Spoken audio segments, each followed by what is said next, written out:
FM News Connect. Star FM National News. Star Nation sa ating balitang nasyonal. Inanunsyo ni Pangulong Ferdinand Marcos Jr. ang pagpapatupad ng 10 piso kada litrong bawas sa presyo ng krudo para sa mga public utility vehicle na may maximum na 150 liters kada linggo sa loob po yan ng 3 buwan. Sa mensahe ng Pangulo, sisimulan ang nasabing programa sa National Capital Region sa susunod na linggo at palalawakin sa mga susunod na araw hanggang sa may patupad ito sa buong bansa.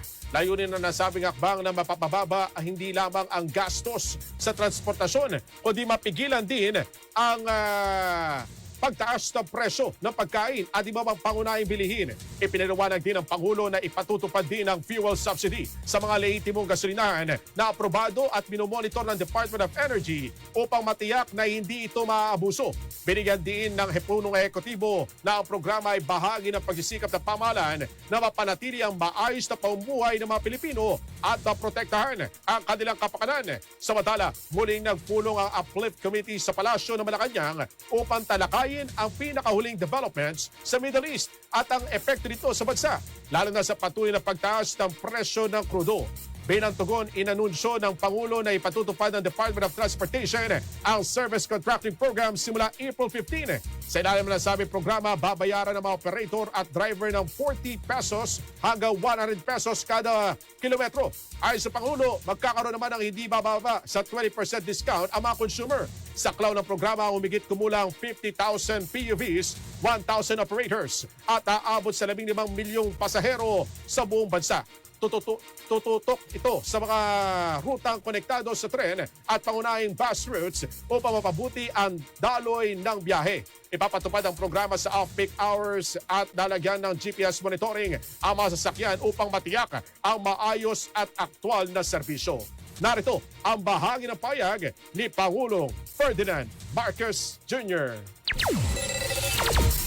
Magpapatupad tayo ng 10 piso kada litro na bawas para sa public utility vehicle na may maximum na 150 liters kada linggo sa loob ng 3 buwan. Sisimulan muna natin ito sa NCR sa susunod na linggo. Una sa Commonwealth, palalawakin natin ito sa mga susunod na araw sa Quezon Avenue, Espanya, Zapote, A. Bonifacio, Rizal at Marcos Highway hanggang mapalawak natin ito sa buong bansa. Mahalaga ito dahil hindi lang transport cost ang tinutugunan natin. Pinipigilan din natin ang pagtaas ng presyo ng pagkain at iba pang pangunahing bilihin. Ang fuel subsidy ay ipapatupad lamang sa mga lehitimong gasoline station na aprobado at minomonitor ng Department of Energy upang masigurong mapupunta ito sa tama at hindi ito maabuso. Ginagawa natin itong lahat para manatiling maayos ang takbo ng inyong araw-araw na buhay. Kahuling development na nangyari sa Middle East, pati na mga hakbang ng pamahalaan upang maibsan ang epekto nito sa ating bansa, lalong-lalo na sa patuloy na pagtaas ng presyo ng krudo. Kaya naman, simula April 15, ipapatupad ng DOTR ang Service Contracting Program. Sa ilalim ng programang ito, babayaran namin ang ating mga operator at driver ng mula 40 pesos hanggang 100 piso kada kilometro.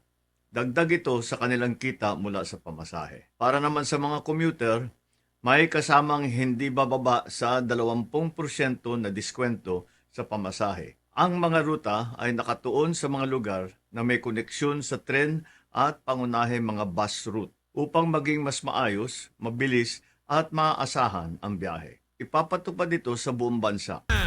News Connect.